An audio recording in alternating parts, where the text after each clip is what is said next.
Oke, salam semuanya Bapak Saudara, selamat malam, selamat berjumpa kembali malam hari ini.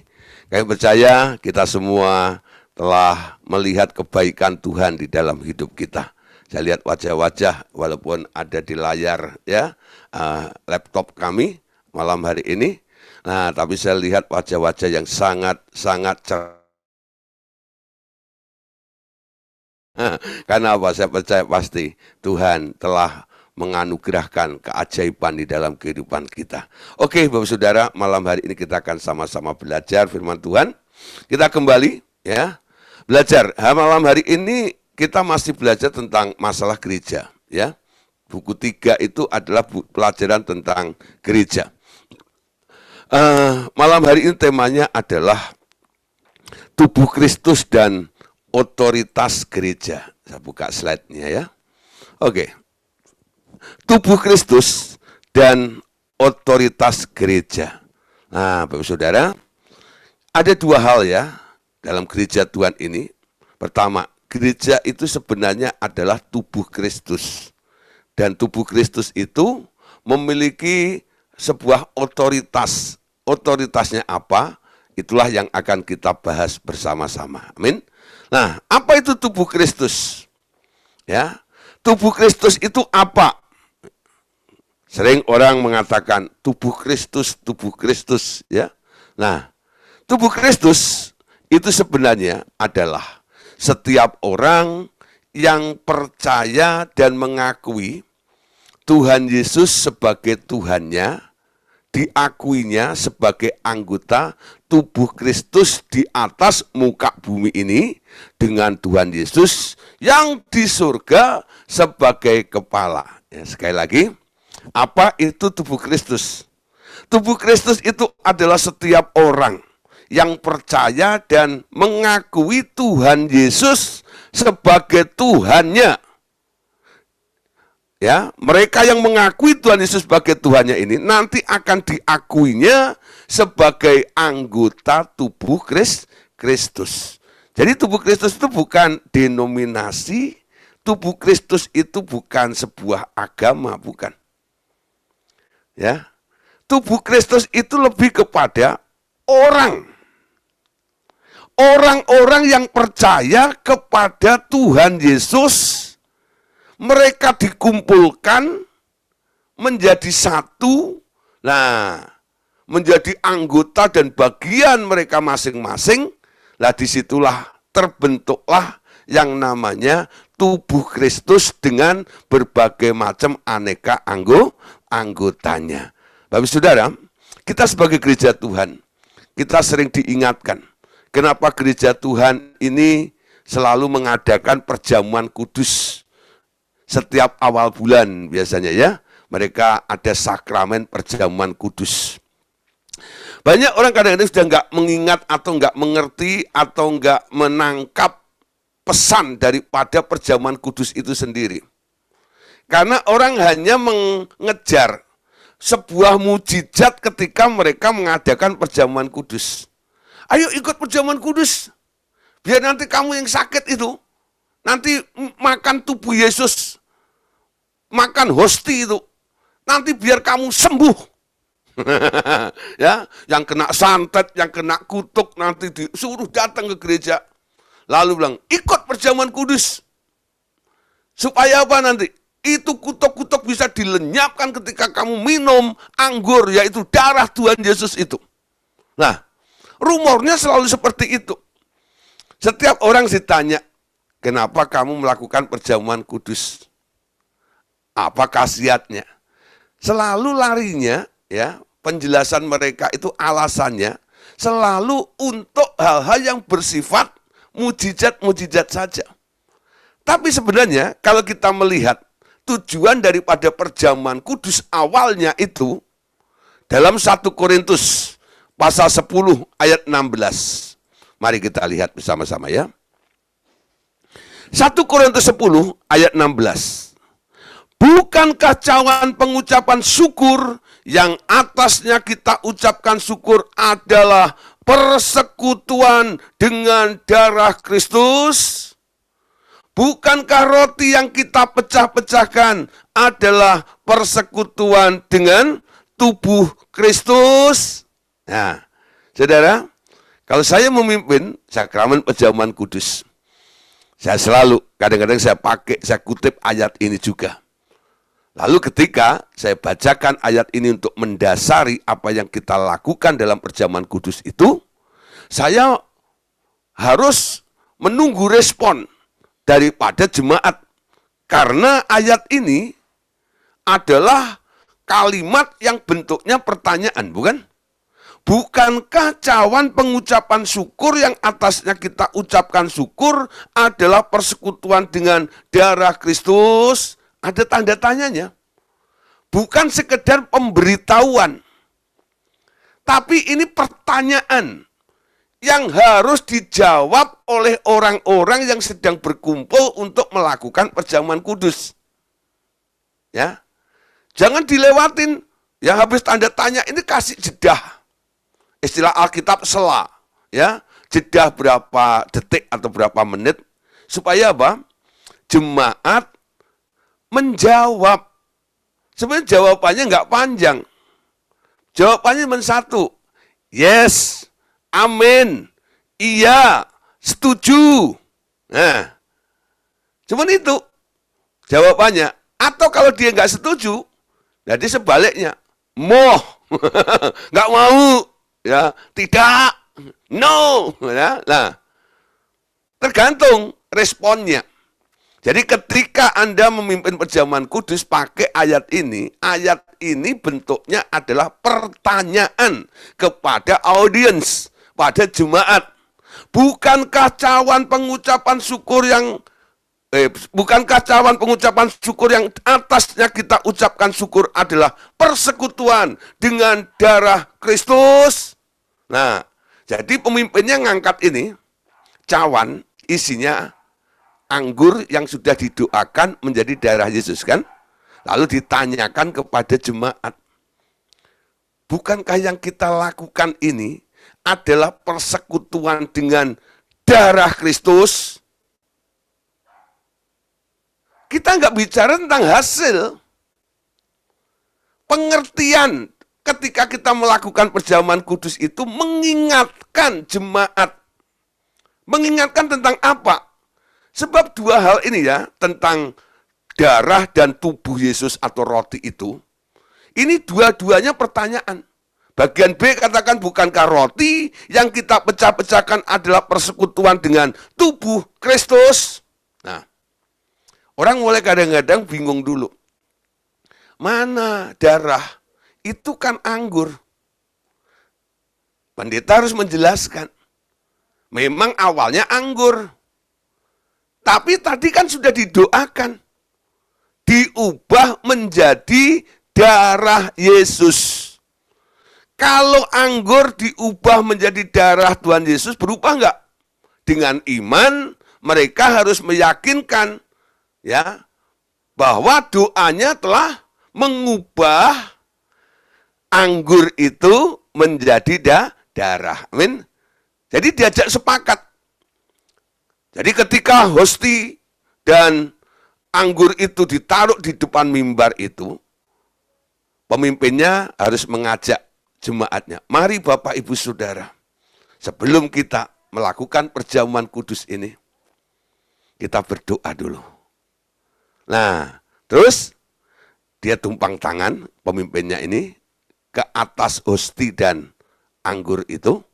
Lalu pemimpinnya berkata, dalam nama Tuhan Yesus, aku ubah anggur dan roti ini menjadi darah dan tubuh Tuhan Yesus. Amin. Jemaat sepakat. Ketika pendetanya, pemimpinnya ngomong seperti itu, jemaatnya mendukung. Kita sedang bersatu dalam doa untuk mengubah fakta bahwa yang ada di depan kita ini bukan roti, tapi tubuh Yesus. Bukan anggur, tapi darah Tuhan Yesus. Nah, ketika diberikan, sudah menerima masing-masing. Ketika mau diminum, ketika mau dimakan, diyakinkan lagi oleh pendetanya pakai ayat ini. Bukankah cawan pengucapan syukur yang atasnya kita ucapkan syukur sambil mengangkat apa namanya? Mengangkat cawan itu, ya. Sambil mengangkat itu. Nah, adalah persekutuan dengan darah Kristus. Amin. Mari kita minum bersama-sama dalam nama Tuhan Yesus. Nah, mereka minum apa? Minum darah, bukan minum anggur, lambang darah Yesus, bukan. Karena apa? Sudah sepakat doa bersama-sama. Begitu juga tentang hosti atau rotinya. Bukankah roti yang kita pecah-pecahkan adalah persekutuan dengan tubuh Kristus? Nah, kalau mereka nggak mengerti, tadi kita kan sudah doa, sudah kita ubah. Ini bukan hosti lagi. Ini bukan roti lagi, tapi ini adalah tubuh Yesus. Jadi perjamuan kudus itu minum darah Yesus, makan tubuh Yesus. Untuk apa? Ya. Nah, persekutuan dengan tubuh Kristus. Nah, saudara, diingatkan bahwa kita ini semua adalah kelompok daripada orang-orang yang percaya, yang telah dikumpulkan bersama-sama di satu kelompok ini. Kita adalah tubuh Kristus. Amin. Sehingga Paulus itu mengatakan di dalam 1 Korintus 12 ayat 27. 1 Korintus 12 ayat 27. Nah, kamu semua adalah tubuh Kristus dan kamu masing-masing adalah anggotanya. Saudara, kamu semua adalah tubuh Kristus dan kamu semuanya adalah anggotanya. Nah, saudara, semua tubuh Kristus itu bukan satu orang. Kumpulan dari beberapa orang yang percaya kepada Tuhan Yesus. Nah, Anda itu adalah bagian atau anggota dari tubuh Kristus. Tapi Anda juga boleh mengatakan, saya tubuh Kristus. Betul enggak?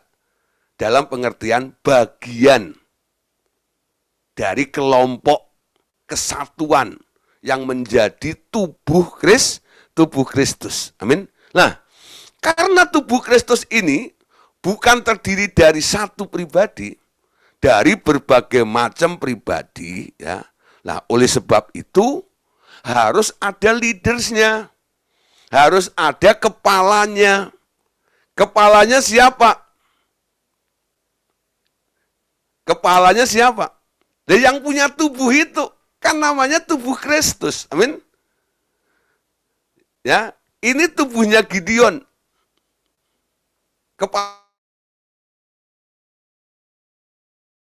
Ya, kalau tubuh Kristus, kepalanya siapa? Ya, Kristus. Amin. Apa artinya kepala? Ya, kalau Anda lihat ada kereta api itu ya. Nah, ada namanya lokomotifnya itu ya. Itu gerbong paling depan.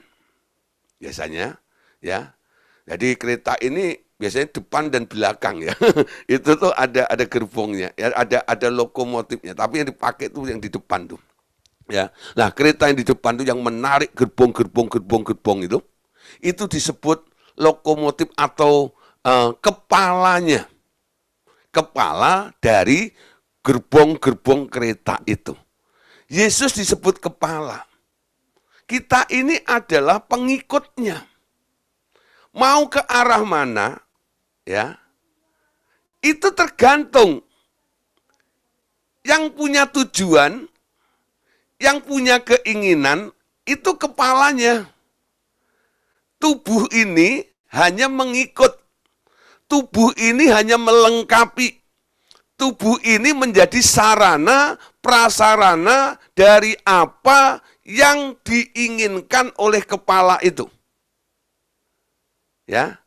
Dan kewajiban daripada tubuh itu menjalankan apa yang menjadi proyek daripada si kepala itu sendiri. Amin. Nah, kalau tubuh anggota ini punya tujuan lain berbeda dengan kepala, apa akibatnya, saudara? Terjadi kekacauan, betul nggak? Terjadi kudeta, terjadi pemberontakan. Amin. Nah, Bapak Saudara, awalnya ketika Allah itu menciptakan manusia, Dia menginginkan manusia itu nanti menjadi makhluk yang sempurna. Sempurna dalam arti apa? Tentang ketaatan. Taat artinya rela untuk nurut, rela untuk mengikut. Ya. Nah, walaupun Anda tidak didesain seperti robot, di dalam diri Anda masih ada keinginan, masih ada will-nya, free will-nya. Tapi saudara, Anda rela menyerahkan keinginan Anda untuk mengikuti apa yang menjadi keinginan daripada si kepala itu. Sehingga tubuh itu tersusun rapi. Jalannya seirama, jalannya searah. Amin. Kalau mereka punya keinginan sendiri-sendiri, wah itu berantakan. Yang satu ke kiri, yang satu ke kanan, yang satu berhenti, satu balik arah dan sebagainya. Wah, jadi kepala bingung, pusing, si pun pusing, kepalanya pusing, aduh gitu ya, ngurusin tubuh seperti ini. Nah, Bapak Saudara, oleh sebab itu, Paulus dalam membangun tubuh Kristus, dalam kitab Efesus pasal 1, ayat 22 sampai ayat 23, di sini kita lihat apa yang dikatakan oleh Paulus dalam jemaat Efesus ini. Dan segala sesuatu telah diletakkannya di bawah kaki Kristus, dan Dia telah diberikannya kepada jemaat sebagai kepala dari segala yang ada. Jadi Yesus diberikan ya untuk menjadi kepala dari segala yang ada. Jemaat yang adalah tubuhnya, yaitu kepenuhan yang memenuhi semua dan segala sesuatu. Nah, saudara, oleh sebab itu, gereja Tuhan itu ada tatanannya. Untuk supaya tertib ya dan ada tatanannya, oleh sebab itu gereja Tuhan harus memiliki sebuah pondasinya. Ya, dasar daripada pergerakan atau pertumbuhan gereja itu bagaimana? Sebagai tubuh Kristus di muka bumi. Efesus pasal 4, ayat 11 sampai ayat yang ke-13. Mari saudara kita perhatikan. Dan ialah yang memberikan baik rasul-rasul maupun nabi-nabi, baik pemberita-pemberita Injil maupun gembala-gembala dan pengajar-pengajar untuk memperlengkapi orang-orang kudus bagi pekerjaan pelayanan, bagi pembangunan tubuh Kristus, sampai kita semua telah mencapai kesatuan iman dan pengetahuan yang benar tentang anak Allah, kedewasaan penuh dan tingkat pertumbuhan yang sesuai dengan kepenuhan Kristus. Ya, Allah Bapa ya, memberikan kepada tubuh Kristus atau gerejanya itu ada 5 jawatan di situ. Ada rasul, ada nabi, ada penginjil, ada gembala, dan ada pengajar. Ya, nah mereka orang-orang ini, ya, mereka adalah yang disediakan oleh Allah untuk mengarahkan, ya, tadi katakan memperlengkapi tubuh Kristus di muka bumi ini. Kemarin ada yang tanya, ya, Pak, bagaimana kalau gereja itu nggak ada, ya, atau cuma ada salah satu saja, ya? Nah, saudara, kalau cuma ada salah satu, nanti akan ada kepincangannya.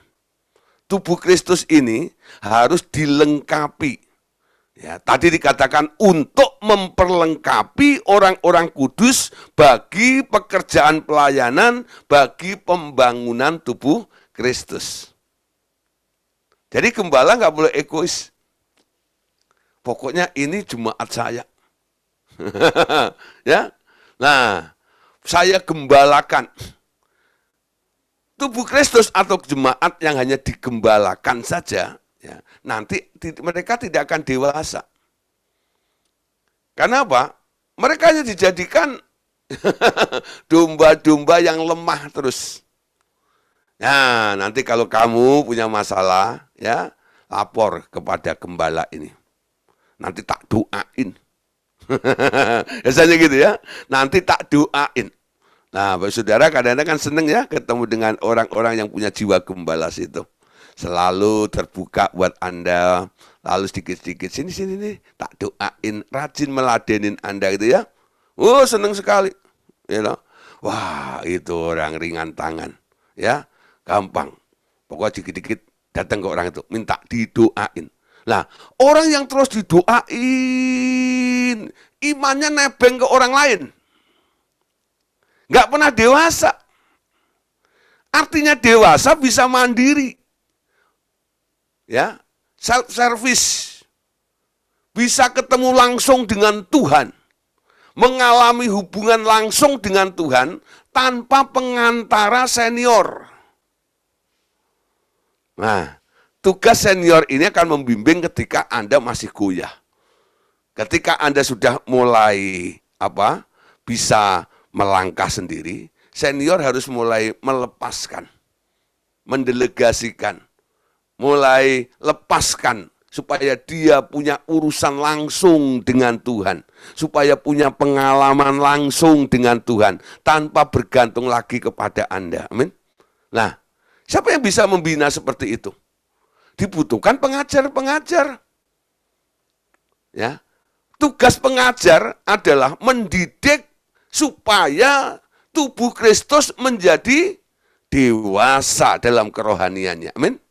Mengerti ini, mengerti itu, ya. Diberitahu ini, diberitahu itu. Nah, Saudara, kalau hanya ada pengajar dan hanya ada gembala tok, kadang-kadang itu kurang. Nggak ada yang mengoreksi. Dibutuhkan kadang-kadang jawatan nabi ya. Nah, nabi itu dengan karunia mahrifatnya, dia bisa membongkar semuanya. Apa yang tersembunyi di dalam diri orang itu. Sehingga ya, nggak ada lagi dosa yang tersembunyi di situ. Dibukakan oleh si nabi itu. Nah, Saudara, banyak sekali. Ada rasul, ya. Nah, ada penginjil. Kalau jemaat atau gereja tubuh Kristus itu mulai lemah, harus datengin penginjil. Penginjil itu suka bikin KKR, mengencourage ya. Nah, memberikan semangat khotbahnya itu selalu happy ya happy ya gitu ya. Nah, Saudara, Anda akan mengerti nanti. Ya, kalau ada hamba Tuhan tampil begitu, kayaknya dia itu rasul. Kayaknya orang ini adalah nabi. Kayaknya orang ini adalah Allah. Kayaknya orang ini adalah pengajar. Anda sendiri, ya, Anda juga harus menemukan panggilan Anda. Juga dipilih untuk melengkapi jemaat Tuhan. Mungkin Anda dipanggil untuk menjadi rasul, menerima jawatan sebagai rasul, dipanggil menerima jawatan sebagai nabi, dipanggil untuk menerima jawatan sebagai penginjil, dipanggil untuk menerima jawatan sebagai gembala, dipanggil untuk menerima jawatan sebagai pengajar. Satu orang mungkin bisa dapat dua. Paulus punya dua ya. Itu pengakuannya Paulus. Aku rasul dan penginjil. Paulus itu bukan nabi. Zaman Paulus itu nabinya namanya Agabus. Ya. Nah, Paulus juga bukan seorang gembala, bukan.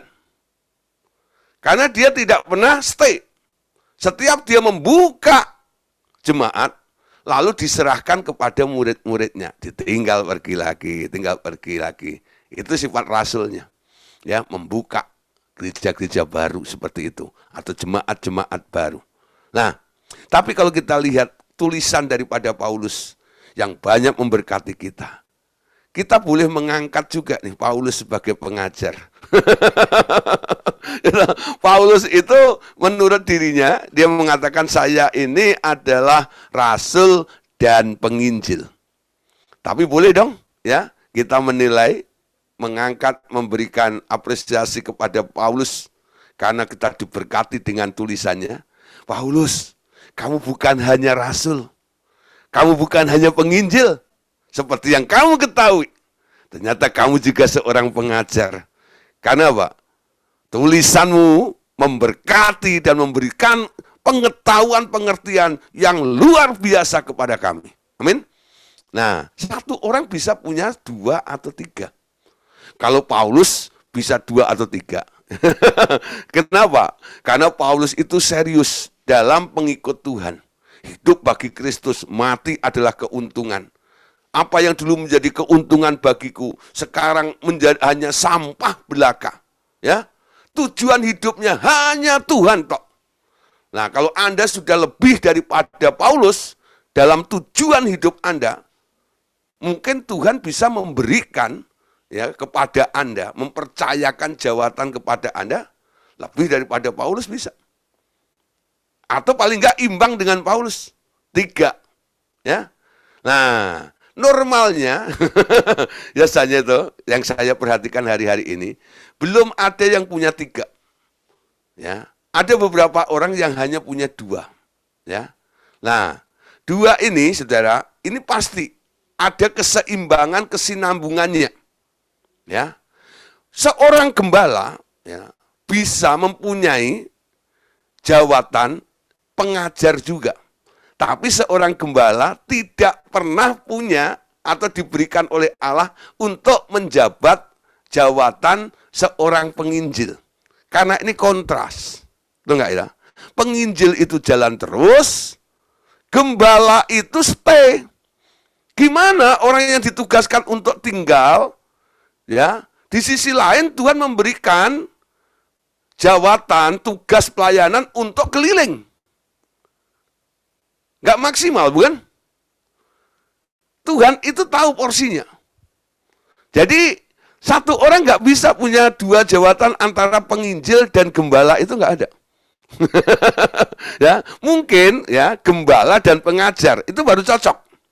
Dia stay di situ, dia gembalakan, dia emong, dia asuh, tapi juga didewasakan, dididik, karena dia seorang pengajar. Rasul itu juga suka pergi. Nah, gembala nggak cocok dengan rasul juga. Nah, saudara, mungkin ya kalau ada gembala yang punya karunia nabi, nah itu mungkin sedikit ini juga ya. Bisa juga nih ya, karena gembala itu mesti tahu kesalahan-kesalahan daripada orang-orang walaupun luka. Jadi dia melukai tapi juga membebatnya. Amin. Bisa ya. Dia lukai ya. Pak Nabi kan tunjuk-tunjuk orang sakit hati. Oh sini ya. Ini dibalut oleh si gembala itu. Nah, itu masih bisa seperti itu. Nah, nanti saudara-ibu, Bapak Saudara, saya harap coba mulai perhatikan ya. Camkan baik-baik. Jadi anggota tubuh Kristus jangan pasif. Kalau Anda sudah dilihat Tuhan sebagai orang yang dewasa, mampu untuk memimpin, biasanya Tuhan mulai percayakan jawatan-jawatan itu kepada Bapak, Ibu, Saudara. Saudara, bukan karena Anda lulus sekolah Alkitab, lalu Anda jadi gembala. Bukan karena Anda lulus sekolah Alkitab, lalu Anda jadi penginjil. Bukan karena Anda lulus sekolah Alkitab, lalu Anda jadi rasul. Bukan karena Anda sudah lulus sekolah teologi, lalu Anda jadi nabi. Enggak. Dia yang mengangkat. Mungkin Anda nggak pernah sekolah Alkitab. Tapi Tuhan bisa angkat Anda sebagai gembala. Nah, karena kebutuhan teknis dari sebuah organisasi, Anda harus memenuhi persyaratannya. Nah, terpaksa nih Anda mengambil gitu, kursus atau sekolah online gitu ya. Nah, teologi seperti itu. Kenapa? Tuntutan organisasi. Seorang gembala ya toh, harus STH umpama. Ada organisasi yang begitu. Ya enggak? Nah, Anda terpaksa harus sekolah Alkitab. Kenapa? Dapatnya STH-nya di sekolah Alkitab, bukan? Nah, tapi saudara, orang yang lulus sekolah Alkitab belum tentu dia seorang gembala. Amin. Belum tentu dia seorang nabi. Karena dia sekolah Alkitab. Tidak. Tuhan melihat kesanggupan Anda. Ketika Anda sudah cukup matang, dinilai oleh Tuhan Anda dewasa, Anda akan ditunjuk ya untuk melengkapi tubuh Kristus itu. Entah Anda sebagai rasul, entah Anda sebagai nabi, entah Anda sebagai penginjil, entah Anda sebagai gembala, atau Anda sebagai pengajar. Enggak semua orang yang ikut pelajaran online discipleship, Anda semua pengajar. Tidak. Ya. Memang ada alasan, ada yang begini ya. Sesuatu itu terbentuk karena lingkungannya. Ada yang punya paham seperti itu. Karena saya ya ada di dalam lingkungan pengajar, makanya saya jadi pengajar. Gitu ya. Belum tentu, saudara. Jangan dipaksakan. Anda harus tahu betul apa yang dipercayakan oleh Tuhan kepada Anda, jawatan yang dipercayakan kepada Bapak Ibu Saudara. Ya, ketika Anda ada di office yang tepat, hasilnya akan maksimal. Amin. Enggak semua yang ada di tempat ini malam hari ini belajar bersama-sama, Anda nanti jadi kayak kami, jadi pengajar. Banyak orang kadang-kadang berpikir, karena kesaksian saya dulu ya, wah saudara, saya ketemu dengan senior, ya Pak Andreas. Akhirnya saya sekarang mengetahui bahwa saya bukan seorang gembala, tapi saya seorang pengajar, karena saya ketemu pengajar. Ya, nah saudara, bukan karena saya ketemu. Ini hanya memastikan, karena saya waktu pindah dari Solo ke Jakarta, saya sedang bertanya-tanya, saya itu apa? Lalu Tuhan arahkan saya. Saya dimentorin oleh seorang pengajar. Dan saya baru ngeh, oh ini tujuannya.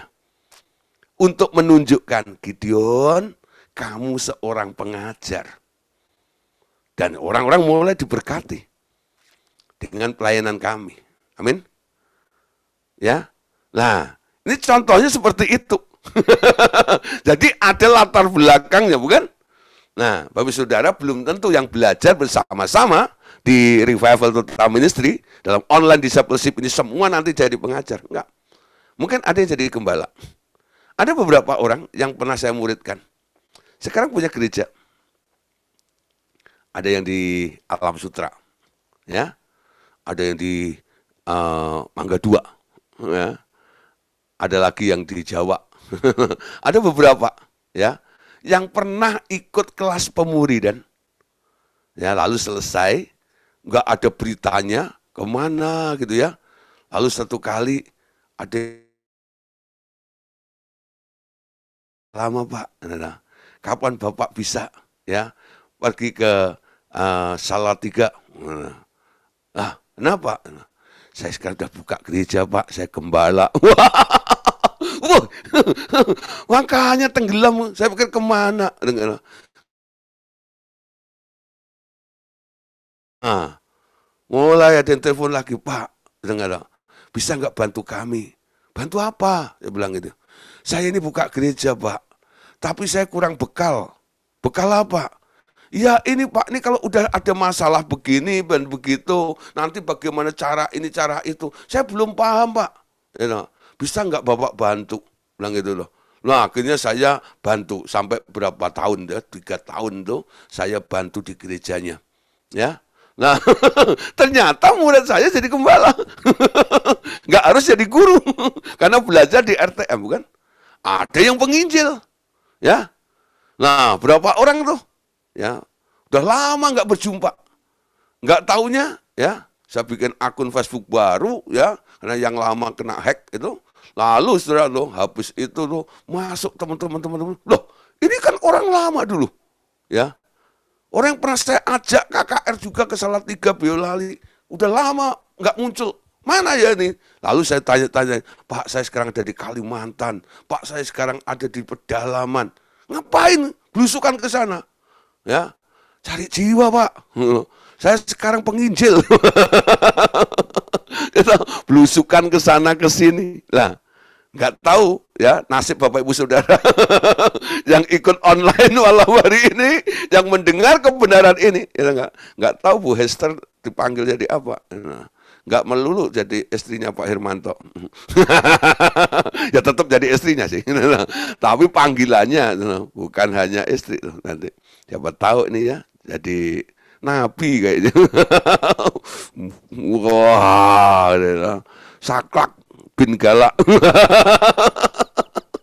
Tegas, sorry bukan galak ya. Saklak bin Tegas, beda ya. Galak sama tegas itu beda ya. Kalau galak itu kan herder, amin ya. Kalau tegas itu lain, amin. Bu Nastiti ketawa nih. Nah, saudara. Oke, kita lanjut saudara ya. Nah, saudara, sekarang perhatikan ya. Jadi ketika 5 jawatan itu sudah mulai muncul di dalam tubuh Kristus, fungsinya apa? Nah, sekarang lihat di sini ya. Ayatnya tadi. Untuk memperlengkapi orang-orang kudus bagi pekerjaan pelayanan, bagi pembangunan tubuh Kristus, sampai kita semua telah mencapai kesatuan iman dan pengetahuan yang benar tentang Anak Allah, kedewasaan penuh, dan tingkat pertumbuhan yang sesuai dengan kepenuhan Kristus. Ya, 5 jawatan itu nanti akan membuat peningkatan, pertumbuhan dalam pembangunan tubuh Kristus ini sampai mencapai kesatuan iman, pengetahuan yang benar tentang Anak Allah, dan pertumbuhan sesuai dengan kepenuhan Kristus. Terus saya kadang-kadang ya, kalau saya pergi ke daerah, baik itu seminar, hamba-hamba Tuhan kadang-kadang, atau di pelayanan di gereja atau apa gitu, saya kadang-kadang ya melihat keadaan, kondisi, saya cerita tentang sesuatu, ya saya bagikan pengajaran sedikit itu. Saya melihat kadang-kadang pertumbuhan itu tak pernah ditargetkan di dalam gerejanya itu. Ketika saya berbicara tentang kepenuhan Kristus, mereka bingung. Karena mereka hanya berfokus kepada kepenuhan Roh Kudus. Yang dikejar power, yang dikejar kuasa. Tapi mengalami kepenuhan Kristus itu jarang sekali diajarkan di dalam gereja-gereja Tuhan. Nah, untung ya ada pengajar yang masuk ke situ. Sehingga saya mulai bagikan kebenaran ini. Anda tak boleh terus stay di stuck, ada di urapan terus seperti ini. Mulai bertumbuh sampai mencapai kepenuhan Kristus. Punya hati seperti Kristus, punya pikiran seperti Kristus, punya perasaan seperti Kristus. Amin. Berpikir seperti Kristus. Nah, perlu dirombak. Nah, dalam perlombaan ini, inilah yang kadang-kadang nggak disukai, benar nggak? Kenapa? Dibutuhkan sebuah proses. Tidak ada progres tanpa proses, amin. Ya, progres terjadi karena adanya proses di dalam hidup Anda. Bertumbuh ke dalam Kristus harus ada proses. Prosesnya apa? Mematikan daging untuk bisa mencapai kepenuhan Kristus. Karena darah dan daging tidak punya bagian dalam kerajaan surga. Penghambat dari orang ya, tidak mengalami kepenuhan Kristus karena mereka masih hidup di dalam daging. Jadi tugas kita apa? Kiloin itu daging, jual. Pretelin daging itu, lenyapkan daging-daging itu, ya, sampai tidak ada tubuh Kristus yang kedagingan. Sehingga mereka satu roh, satu iman dalam kesatuan di dalam Yesus. Nah, Bapak Saudara, kenapa tubuh Yesus, tubuh Kristus itu harus begitu luar biasa baik dan sempurna seperti itu? Karena tubuh Kristus itu nantinya harus berdampak kepada dunia ini. Ya. Seperti Yesus dulu pernah turun di dunia, dia punya tubuh manusia, dia berjalan keliling dari kampung ke kampung membawa dampak. Betul nggak? Yang sakit disembuhkan, yang lemah dikuatkan, yang mati dibangkitkan. Nah, membuka pengertian-pengertian. Sekarang tubuh Kristus secara korporat ini, yang terdiri dari jemaat anggota-anggotanya adalah orang-orang yang percaya ini, harus hadir di bumi sama seperti tubuh Yesus ketika Yesus turun di bumi.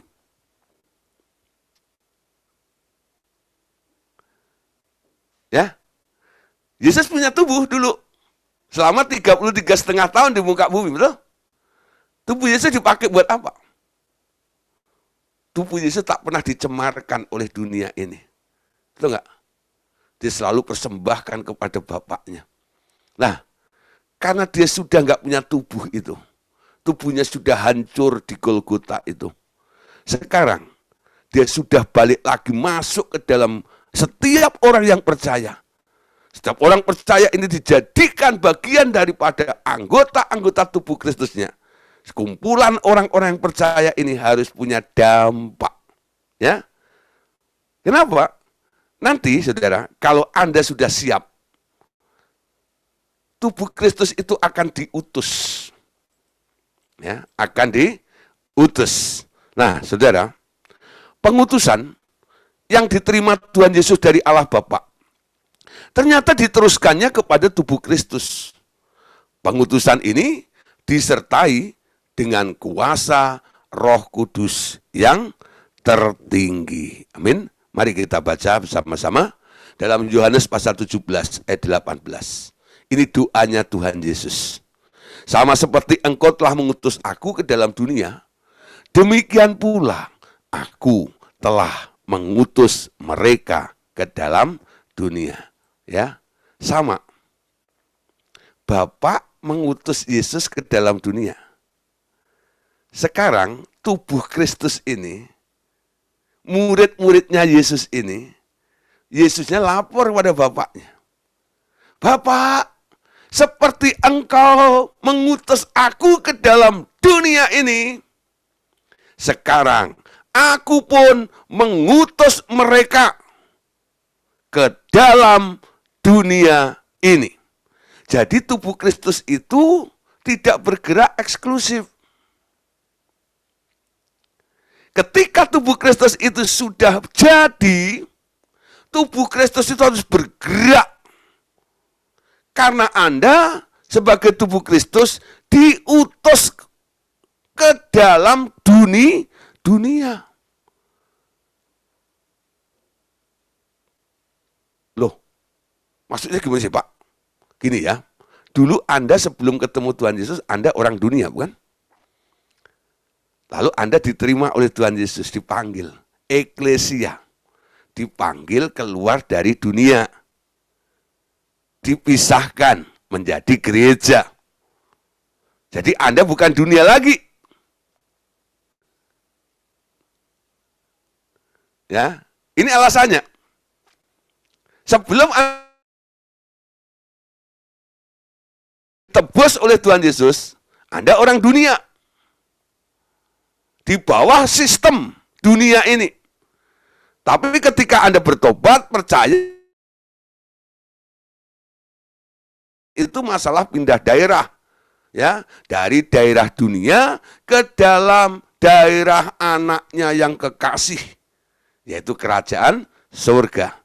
yang dibawa oleh Tuhan Yesus itu. Nah, Bapak Saudara, sekarang sama seperti Yesus dulu yang dari surga disuruh turun ke dunia, sekarang Anda pun sama.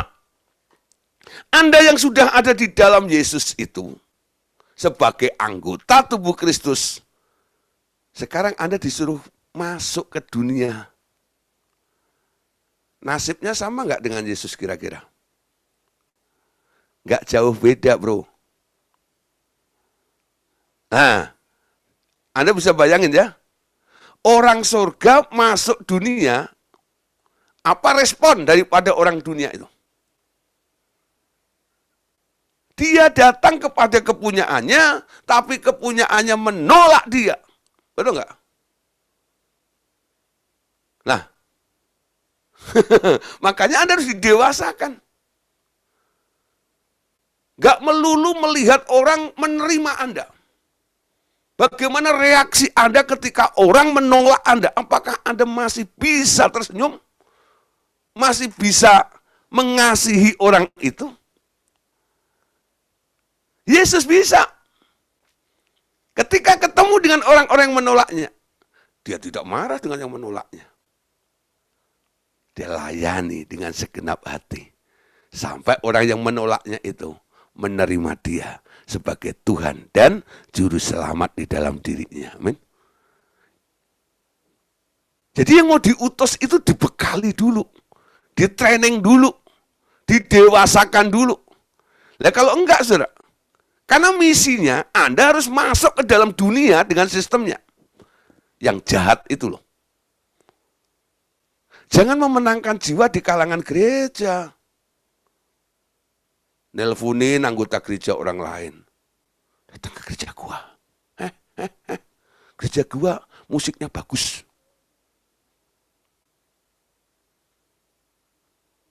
Memancing di memancing di air yang keruh tuh. Itu enggak itu? Jadi itu membuat masalah intern namanya. Gereja harus keluar. Dipanggil, diutus keluar ke dalam dunia. Amin. Ketemu dengan dunia. Sama seperti Yesus. Itu keinginan. Doanya Yesus itu seperti itu. Bapa, sama seperti ya, Engkau telah mengutus aku ke dunia, demikian pula aku telah mengutus mereka ke dalam dunia. Amin. Sekarang Anda sudah siap belum untuk diutus ke dunia?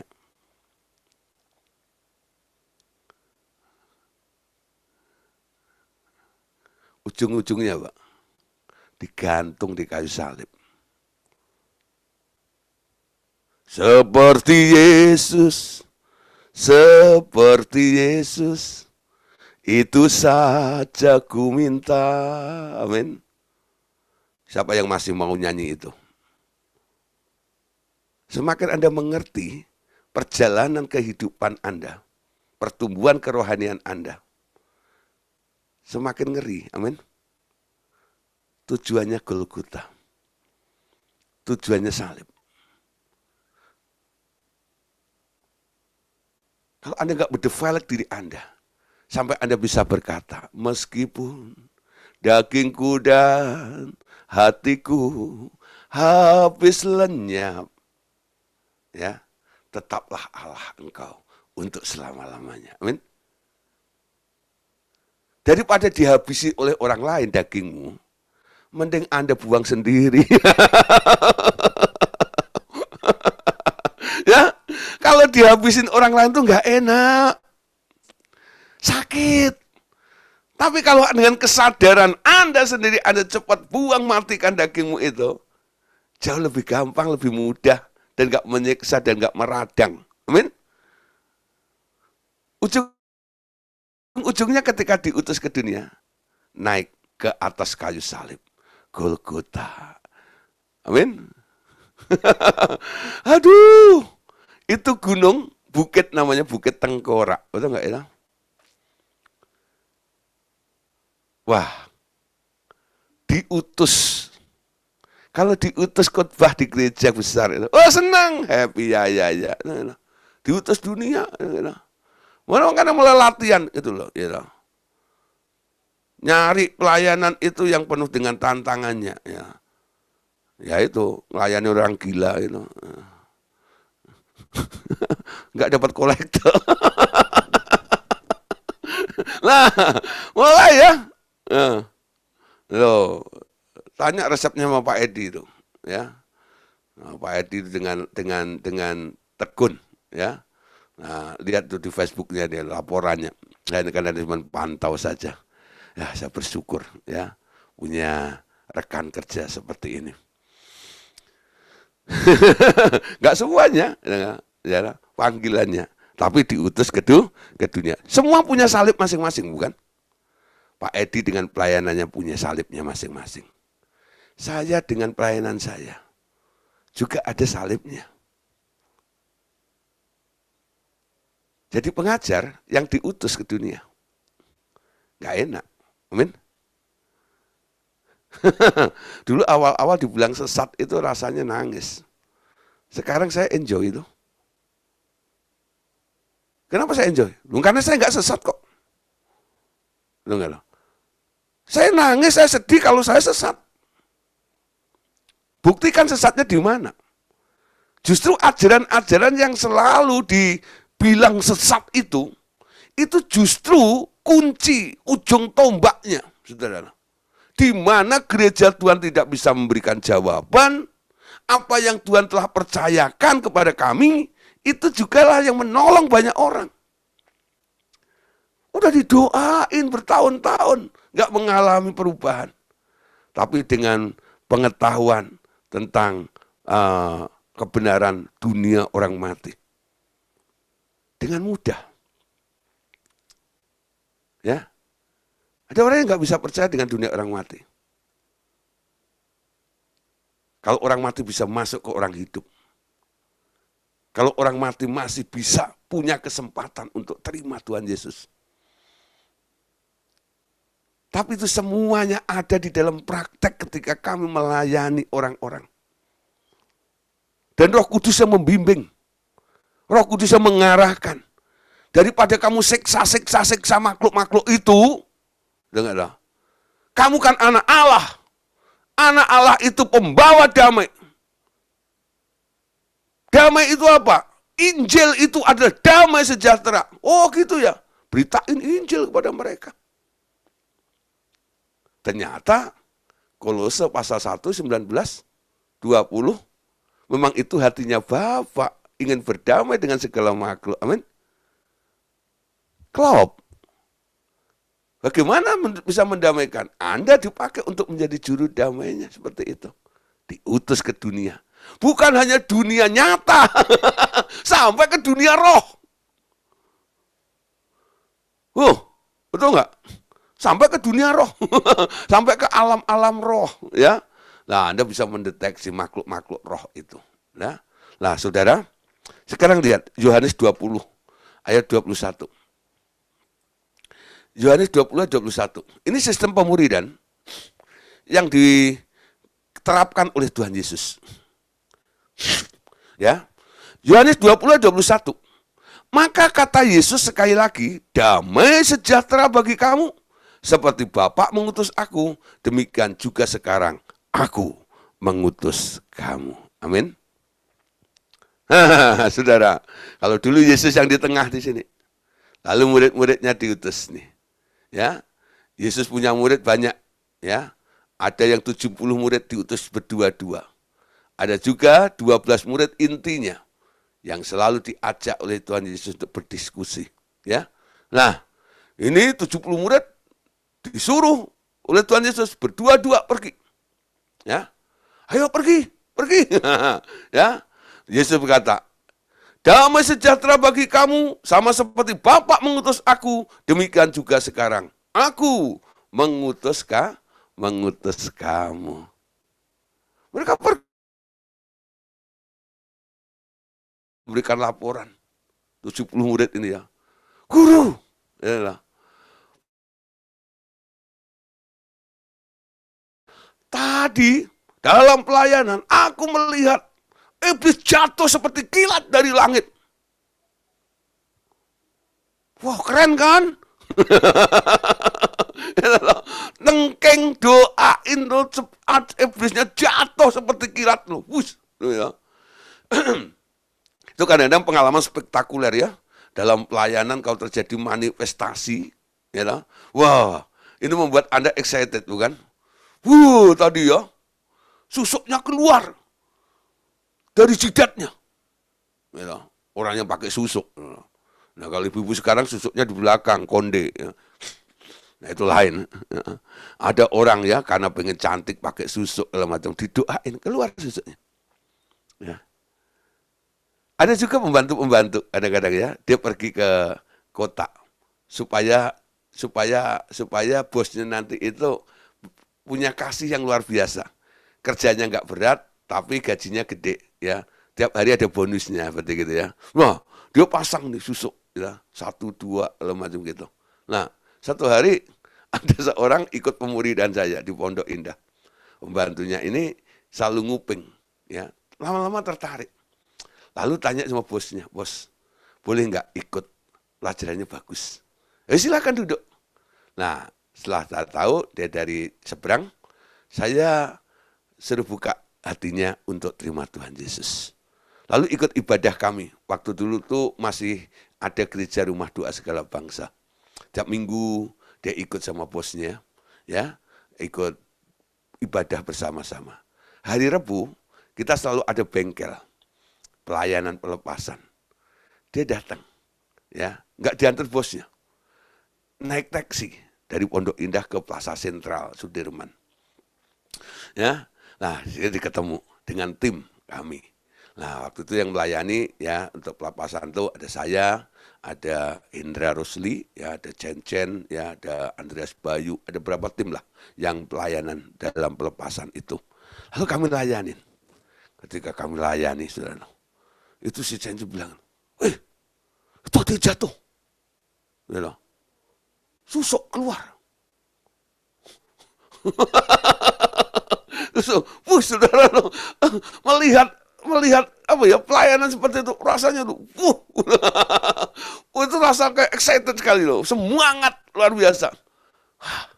Ya, ini luar biasa. Susuk keluar. Belum yang manifestasi yang lainnya. Guling-guling yang ini muntah-muntah. Yang ini manifestasi. Wah, saudara ya. Melihat pelayanan seperti itu rasanya itu. Ya, pengen terus melayani bukan. Ya. Murid Yesus itu sama. Ketika datang kepada gurunya. Dia bilang excited sekali dia. Guru. Tadi pelayanannya hebat loh. Aku melihat setan. Jatuh seperti kilat dari langit. Ketika Yesus dapat laporan itu, Yesus nggak terlalu bangga juga enggak. Yesus mengangguk-angguk, oh gitu ya. Tapi Yesus bilang apa? Jangan bangga kalau kamu bisa tengking setan sampai jatuh dari langit. Tapi berbahagialah, banggalah, ya, kalau ada orang yang bertobat. Karena ketika ada orang yang bertobat, surga diuntungkan, malaikat di surga bersorak-sorai karena satu orang bertobat. Amin.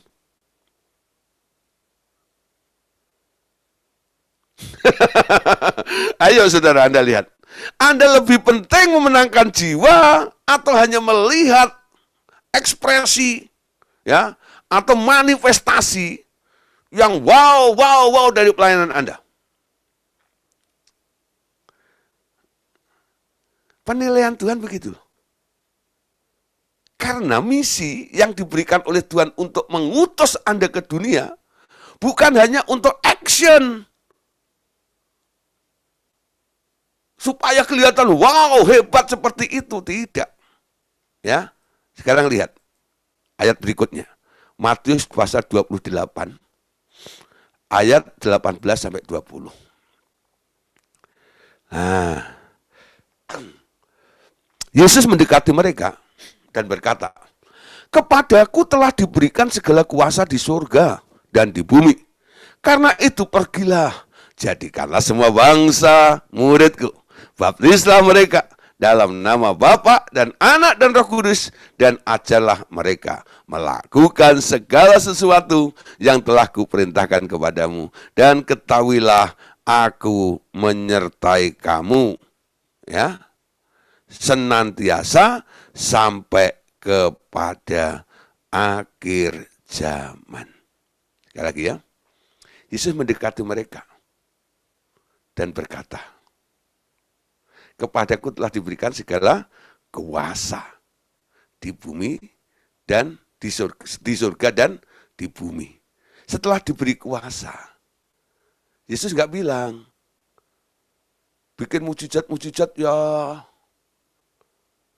bikin acara spektakuler ya, nggak. Karena itu, pergilah, jadikanlah semua bangsa muridku. Baptis, ajar untuk melakukan segala sesuatu yang diperintahkan. Nanti dia akan menyertai sampai akhir zaman. Nangkep sekarang. Itu Tuhan yang mau. Ketika dia mengutus Anda, diutus untuk apa? Untuk memenangkan jiwa. Untuk memenangkan jiwa. Mujizat itu hanya bagian dari ketika Anda pergi untuk memenangkan jiwa. Amin. Itu hanya sarana saja. Kenapa Tuhan Yesus dulu gemar melakukan mujizat? Ternyata saudara, mujizat itu menjadi daya tarik. Ketika Anda ya melakukan mujizat, orang akan datang. Orang datang karena apa? Karena mujizat. Amin. Kalau nggak ada mujizat, nggak datang lagi. Ketika dia tertarik dengan namanya mujizat itu, harus cepat dimuridkan. Harus cepat dimuridkan. Nah, nanti baru ketahuan nih. Ada orang-orang yang nggak suka dimuridkan. Dia akan pergi. Ya sudah, bukan bagian Anda. Orang-orang yang tersisa itulah bagian Anda yang harus Anda dewasakan, Anda ajar, betul nggak ya? Untuk melakukan segala sesuatu seperti apa yang Tuhan perintahkan. Itu misi amanat agung yang diberikan oleh Tuhan Yesus kepada muridnya. Mendekati mereka. Aku diberikan kuasa dari surga dan di bumi. Pergilah, jadikanlah semua bangsa itu muridku. Amin. Nah, pemuridan. Ya. Nah, saudara, pemuridan. Kemarin ada satu WA group ya yang saya ikutin di situ. Mereka membahas ada satu hamba Tuhan ya. Sadhu itu ya, yang dari India itu. Mereka bilang adanya ya, sekarang ini kita harus mulai berfokus kepada gereja sel, home church, gereja rumah. Sekarang orang mulai berpikir, walaupun Anda lihat dampak daripada pandemi 2 tahun lebih ini, itu gereja lokal, gereja-gereja yang ini itu sekarang mulai, ini jemaat mulai canggung masuk. Ya, udah dibuka, udah gitu. Untuk datang masih ada yang takut ini, ada takut itu, ada gini dan itu ya. Jadi ini merupakan satu pembaruan terjadi. Ya. Sama saudara, ketika dulu ya awal-awal orang Protestan, masuklah Pentakosta, ada pembaruan dong. Lalu masuklah karismatik, ada pembaruan. Itu merupakan gelombang, saudara. Gelombangnya. Nah, ketika karismatik terjadi, orang dengan mudah bikin acara di dalam gedung yang besar dengan banyak orang-orang yang banyak juga. Ya, nggak peduli Anda siapa, asal Anda punya pamor, ya, didukung Chen, ya, Anda bisa bikin ini, bikin itu, kalau macam itu terjadi. Anda kadang-kadang kaget bukan? Siapa dia? Betul nggak? Kok bisa seperti itu? Padahal hamba Tuhan yang sudah lama nggak bisa sebesar itu. Betul. Ya, nah? Itu ketika masa karismatik itu muncul, gereja raksasa mulai bertebaran di mana-mana ya. Apakah itu terus begitu? Tidak. Nanti kita akan bahas dalam buku 3 ini tentang home church ya. Jadi gereja-gereja rumah. Gereja-gereja rumah. Persiapkan diri. Udah mulai beberapa hamba Tuhan mulai membahas. Ini bukan hamba Tuhan sembarangan. Hamba Tuhan yang memiliki kenabian, profetiknya luar biasa, pengajarannya ya, dan mulai diakui, akurat dia. Ya, nanti saya kalau ini saya ya ada yang mau tanya, saya copyin dari grup WA tadi itu, ya. Kata si hamba Tuhan ini. Ketika ada pembahasan seperti itu, lalu ada yang nimbrung di situ gitu. Nah. Wah, gitu ya. RTM dari dulu melakukan gereja rumah tuh. Saya cuma diam. Ya. Nah, sudah dari situ adalah ya, apa yang kita lakukan ini. Ya, saudara, Anda sudah punya bekalnya.